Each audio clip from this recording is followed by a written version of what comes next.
मित्रांनो, ही घटना महाराष्ट्रातील अहिल्यानगर जिल्ह्यातील अकोले ते भंडारदरा या डोंगराळ आणि अत्यंत एकांत मार्गावर घडलेली आहे. दिनांक 5 सप्टेंबर 1997. तो दिवस आणि ती रात्र माझ्या आयुष्यातील असा एक काळा अध्याय आहे जो आजतागायत मी विसरू शकलो नाही. त्या रात्री मला जे काही अनुभवायला आलं ते इतकं भयानक आणि गोंधळात टाकणारं होतं की आजही ते आठवलं की अंगावर काटा येतो. त्या रात्री आम्ही मालाने भरलेला ट्रक घेऊन प्रवास करत होतो. हा मार्ग आधीच ओसाड, जंगलाने वेढलेला आणि रात्री अत्यंत शांत असतो. मोबाईल नेटवर्क जवळजवळ नसतं आणि एखादी गाडी दिसायला तासन तास जातात. संध्याकाळपासूनच हवामान बिघडायला सुरुवात झाली होती. अंधार पडताच अचानक काळ्या ढगांनी संपूर्ण आकाश व्यापलं. वारा जोरात सुटला आणि काही वेळातच मुसळधार पाऊस सुरू झाला.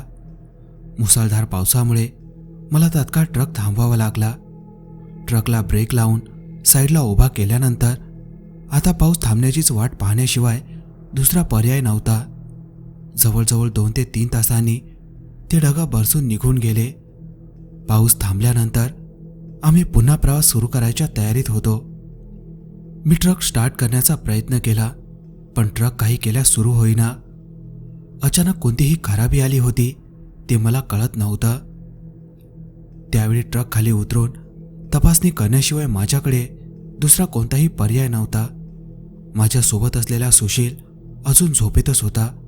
मी त्याला जागं केलं. तो डोळे चोळत म्हणाला, "अरे प्रेम, ट्रक स्टार्ट होत नाहीये का? जरा बघूया काय बिघाड आहे ते." आम्ही दोघंही ट्रक खाली उतरून तपासणी करू लागलो. 15-20 मिनिटे पूर्ण ट्रक नीट तपासला, पण कुठलीच ठोस खराबी सापडत नव्हती. वेळ जसा जात होता तसतशी रात्र आणखी गळत होत चालली होती. दूरवर पसरलेली शेतं आणि त्यातून वाहणाऱ्या वाऱ्याशिवाय आजूबाजूला काहीच दिसत नव्हतं. माझी चिंता वाढत चालली होती. वेळेत माल पोहोचला नाही तर मोठा तोटा होणार होता. मी रस्त्याच्या कडेला उभा राहून डोक्यावर हात ठेवून विचार करत होतो. तेवढ्या सुशील ट्रकच्या खिडकीतून डोकं बाहेर काढत म्हणाला, "प्रेम, पाण्याची बाटली कुठे ठेवली आहे?" मी म्हणालो, "असेल कुठेतरी, नीट बघ, मिळेल." मी बोलता सुशील ट्रकच्या आत पाणी शोधू लागला आणि तेवढ्यात तो म्हणाला, "अरे, पाण्याची बाटली तर संपली आहे." असं म्हणत तो ट्रक खाली उतारला आणि माझ्या जवळ येऊन म्हणाला, "मी मागे जरा पाणी आणतो." मी त्याला थांबत म्हणालो, "अरे, वेड्यासारखा का वागतोयस? एवढा सुनसान भाग आहे, तुला पाणी कुठे मिळणार?" त्यावर सुशील हसत म्हणाला, "अरे, मी मागे एका मोठ्या झाडाखाली काही मळकी ठेवलेली पाहिली होती. बहुतेक कोणीतरी गावकऱ्यांनीच ठेवली असावी." असं बोलून तो तिकडे निघून गेला. क्षणातच तो इतका पुढे गेला की सरळ रस्त्यावरही तो मला दिसेनासा झाला. सुशील गेल्यानंतर मी पुन्हा ट्रककडे लक्ष दिलं. शेवटचा एकदा तरी ट्रक स्टार्ट करून पाहावा असा विचार करून मी ट्रकमध्ये चढलो आणि आश्चर्य म्हणजे यावेळी ट्रक लगेच सुरू झाला. इंजिनचा आवाज ऐकताच माझ्या छातीतला ताण एकदम हलका झाला. मी पटकन ट्रक रिव्हर्समध्ये घेऊ लागलो. सुशीलला उचलण्यासाठी मी सतत हॉर्न वाजवत मागे जात होतो, पण कितीही मागे गेलो तरी सुशील कुठेच दिसत नव्हता. मला आश्चर्य वाटत होतं, तो एवढ्या कमी वेळात इतका दूर गेला कसा? मी ट्रकमधूनच त्याला जोरजोरात हाका मारत होतो, पण कुठलाही प्रतिसाद मिळत नव्हता. मागे जात असतानाच साईड मिररमध्ये मला एक मोठं कणकाचं झाड दिसलं. त्या झाडाखाली काही घडे म्हणजे पाण्याची मळकी ठेवलेली होती. ते पाहताच मला वाटलं सुशील याच मळक्यांबद्दल बोलत होता. मी तात्काळ ट्रक थांबवला आणि खाली उतरून सुशीलचं नाव पुकारत त्या दाट झाडाकडे चालत गेलो. सूर्य पूर्णपणे मावळला होता, त्यामुळे तिथे जे काही दिसत होतं ते धुसर आणि अस्पष्ट होतं. वरून सतत कोसळणाऱ्या पावसामुळे जमीन पूर्णपणे निसरडी झाली होती. त्या मुसळधार पावसाने आपली कसर काही कमी ठेवली नव्हती. कसाबसा मी त्या दाट झाडाखाली पोहोचलो, ज्याच्या खाली अनेक पाण्याच्या मळक्या ठेवलेल्या होत्या. मी अजून झाडाच्या आजूबाजूला नजर फिरवत होतो तेवढ्यात अचानक माझ्या पाठीमागून काहीतरी प्रचंड आवाजात कोसळल्याचा आवाज आला. तो आवाज इतका जोराचा होता की क्षणभर माझा श्वासच अडकला. मी घाबरून मागे वळून पाहिलं तर एक लोखंडी बोर्ड खाली पडलेला दिसला. जोरदार पावसामुळे तो बोर्ड वाहून येऊन पडला असावा. मी पुन्हा झाडाच्या परिसरात पाहू लागलो. तेवढ्यात मला काही विचित्र आवाज ऐकू येऊ लागले. ते आवाज झाडापासून थोड्याच अंतरावरून येत होते. नीट लक्ष दिलं तर मला जाणवलं की थोड्या अंतरावर कोणीतरी खाली पडलेलं आहे आणि छटपटत आहे. मला वाटलं हा सुशीलच असणार. मी तात्काळ त्या दिशेने धावत गेलो. जवळ गेल्यावर जे दृश्य दिसलं ते पाहून माझ्या अंगात अक्षरशः काटा उभा राहिला. तो सुशीलच होता, पण त्याचं पूर्ण डोकं एका मळक्यात अडकलेलं होतं. त्या अवस्थेत त्याला पाहून मी घाबरलेला असतानाच घाबरट हसत म्हणालो, अरे पंचतंत्रातल्या कावळ्यापेक्षा जास्त शहाणा ती विहीर होती आणि तू आहेस की पूर्ण डोकंच मळक्यात घालून बसलास. मी धावत त्याच्या जवळ गेलो आणि त्याचं डोकं मळक्यातून बाहेर काढायचा प्रयत्न करू लागलो. पण ते मळकं इतकं घट्ट अडकलेलं होतं की सुशीलचं डोकं बाहेर येतच नव्हतं. त्याच वेळी मला हेही कळेना की त्याचं डोकं त्या मळक्यात गेलं तरी कसं. तो अजूनही छटपटत होता. शेवटी दुसरा काही मार्ग न दिसल्यामुळे मी जमिनीवर पडलेला एक दगड उचलला आणि त्या दगडाने मळका फोडला. मळका फोडताच त्यातून रक्ताची धार वाहू लागली. सुशील तिथेच उलटा पडला होता. एवढं सगळं रक्त पाहून मी इतकं घाबरलो की भीतीने माझ्या अंगाला घाम फुटला. मी घाईघाईने सुशीलकडे गेलो. त्याला हात लावत म्हणालो, सुशील ठीक आहेस ना? पण त्याला हात लावताच मला जाणवलं तो श्वास घेत नव्हता. त्याचं शरीर बर्फासारखं थंड झालं होतं. मी त्याचा चेहरा फिरवून पाहिला आणि ते दृश्य पाहून मी किंचाळत 2-4 पावले मागे पडलो. सुशीलचा चेहरा अक्षरशः विदीर्ण झाला होता. जणू एखाद्या जंगली प्राण्याने त्याचा चेहरा खाल्ला असावा. आपला जीव वाचवण्यासाठी मी त्या क्षणी तिथून पळ काढला. पडत धडपडत मी ट्रकपर्यंत पोहोचलो. ट्रकमध्ये बसताच मी तात्काळ इंजिन सुरू केलं. तेवढ्यात अचानक कुणीतरी बाहेरून खिडकीवर जोरात टकटक केल्याचा आवाज आला. मी खिडकीबाहेर पाहिलं तर खिडकीवर रक्ताचे डाग लागलेले होते. क्षणाचाही विलंब न करता मी ट्रक वेगाने पुढे दामटला. मी अजून थोडाच पुढे गेलो होतो. तेवढ्यात अचानक कुणीतरी थेट माझ्या ट्रकसमोर आलं. मी त्याला चिरडत पुढे गेलो. ट्रकचा पुढचा भाग रक्त आणि मांसाच्या तुकड्यांनी मागला होता. भीतीने वेड्यासारखा मी ट्रक पळवत होतो. तेवढ्यात सहज नजर साईड मिररवर गेली आणि माझं काळीच थरारलं. सुशील माझ्या ट्रकच्या मागे धावत धावत येत होता. त्या क्षणी मला पूर्ण खात्री झाली होती तो आता सुशील नव्हता. मी ट्रक अजून वेगात पळवत राहिलो. साधारण 15 ते 20 किलोमीटर गेल्यावर मला विचित्र वाटू लागलं. माझ्या हातांकडे नजर गेली आणि मला दिसलं की माझ्या हातांच्या शिरा काळ्या आणि जाळ होत चालल्या होत्या. मी अजून ते पाहतच होतो. तेवढ्या ट्रक डिव्हायडरला धडकला आणि जोरात उलटला. ट्रक उलटताच माझ्या डोळ्यांसमोर अंधार आला. पुन्हा डोळे उघडले तेव्हा सकाळ झाली होती. सूर्य उगवला होता.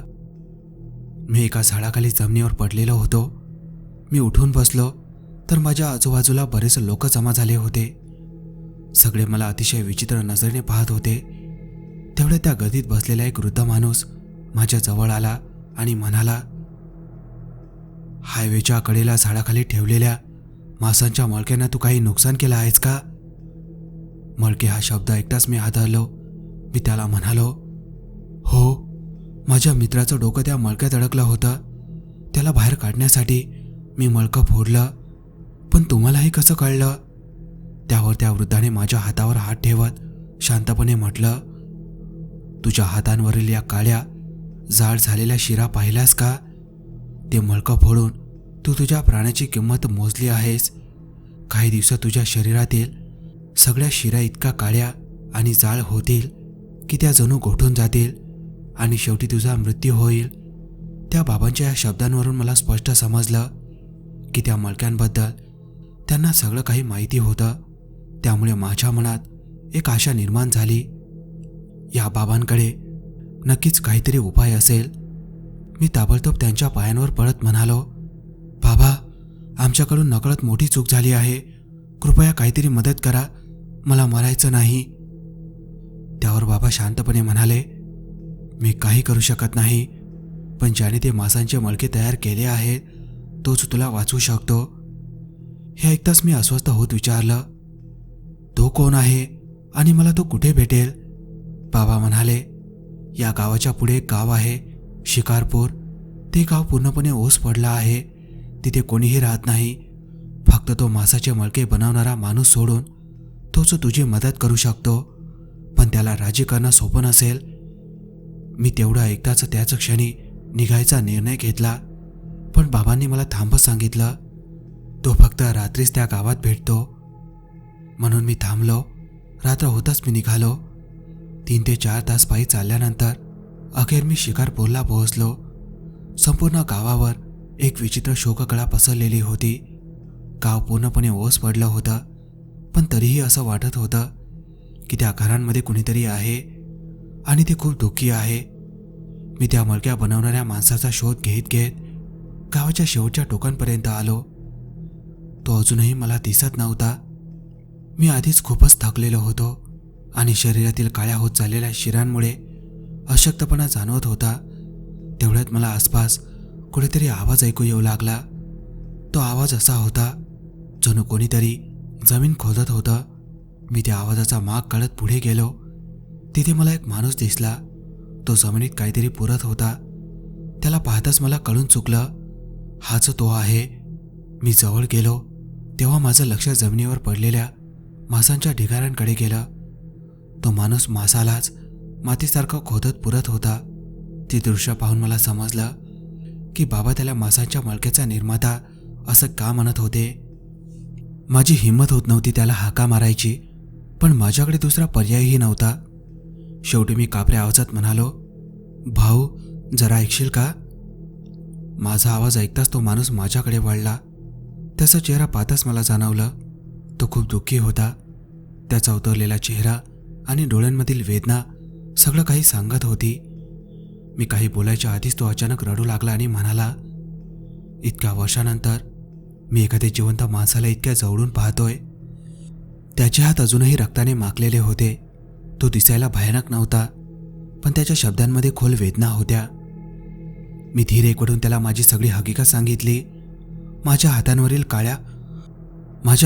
काळ्या होत चाललेल्या शिरा त्याला दाखवत म्हणालो, मी मोठ्या संकटात सापडलो आहे आणि मला सांगितलं गेलं आहे की तुमच्याशिवाय मला कोणीही वाचू शकत नाही. सगळं ऐकल्यावर तो म्हणाला, मी तुला मदत करीन, पण त्या बदल्यात तुलाही माझी मदत करावी लागेल. मी ताबडतोब म्हणालो, हो नक्की, पण आधी मला सांगा या मांसांच्या मळक्यांचा नेमका प्रकार काय आहे? हे ऐकताच त्याच्या डोळ्यात पुन्हा पाणी तरळलं. तो रडत रडत म्हणाला, काही वर्षापूर्वी हे गावही इतर गावांसारखंच गजबजलेलं होतं. माझंही एक छोटंसं कुटुंब होतं, माझी बायको आणि माझी 17 वर्षाची मुलगी. पण गावातील काही मोठ्या पदावरच्या लोकांची नियत माझ्या मुलीवर बिघडली. एका रात्री त्यांनी तिला जबरदस्तीने उचलून नेलं. मी असहाय्यपणे त्यांच्या दारात रोज जात होतो, विनवण्या करत होतो, पण ते बेशरमपणे माझी थट्टा करत होते. इथपर्यंत की प्रशासनातील अधिकारीसुद्धा त्यांच्याच बाजूने होते. जवळजवळ 13 दिवस मी आणि माझी बायको त्यांच्या दारात रडत उभे राहिलो आणि 13व्या रात्री त्यांनी माझ्या मुलीला अर्धमेली अवस्थेत माझ्यासमोर फेकून दिलं आणि म्हणाले, घेऊन जा, आता ती आमच्या काहीच उपयोगाची राहिली नाही. माझ्या मुलीचं प्रेत पाहताच माझ्या बायकोने त्याच क्षणी प्राण सोडले. पण मी काही केलं मरू शकलो नाही. काहीतरी करून मी स्वतःला सावरलं आणि माझ्या मुलीच्या आणि बायकोच्या मृतदेहावर अंत्यसंस्कार करण्यासाठी तयारी केली. त्याच वेळी मला एक तांत्रिक भेटला. कसं कोण जाणे, पण त्याला आधीपासूनच सगळं माहिती होतं. तो मला म्हणाला, जर तुला बदला घ्यायचा असेल तर मी सांगतो तसंच सगळं कर. त्यावेळी मी स्वतःवर नियंत्रणात नव्हतो. मनात फक्त सुळाची आग होती. मी त्याच्या म्हणण्याला होकार दिला. त्यानंतर 3 दिवस त्या तांत्रिकाने काळी पूजा केली. त्या पूजेतून त्याने एका राक्षसी शक्तीला एका शैतानाला जागं केलं आणि त्या लोकांना मारण्यासाठी त्याला पाठवलं. पुढच्या सकाळी मला कळलं की त्या सगळ्यांचा अतिशय भयानक आणि वेदनादायक मृत्यू झाला आहे. त्यांच्या मृत्यूने मला क्षणिक समाधान मिळालं, पण पुढे काय होणार आहे याची मला कल्पनाही नव्हती. त्या रात्री मी त्यांच्या मृत्यूचा आनंद साजरा करत असतानाच तो शैतान माझ्यासमोर उभा राहिला. तो म्हणाला, मला भूक लागली आहे, असं बोलून तो क्षणात अदृश्य झाला. पुढच्या सकाळी संपूर्ण गावात शोककळा पसरली होती. त्या शैतानाने अनेक निष्पाप गावकऱ्यांचे प्राण घेतले होते. तेव्हा मला समजलं हे सगळं अजून सुरुवातच होती. मी पुन्हा घाबरून त्या तांत्रिकाकडे गेलो. त्यावर तो म्हणाला, मी त्या शैतानाला थांबवू शकत नाही, पण त्याची मर्यादा ठरवू शकतो. मी त्याला म्हणालो, जे काही शक्य आहे ते कर. यानंतर त्या तांत्रिकाने 9 दिवस आणखी एक काळी पूजा केली. त्या काळात त्याने मला 11 मांसांचे मटके तयार करण्यास सांगितले.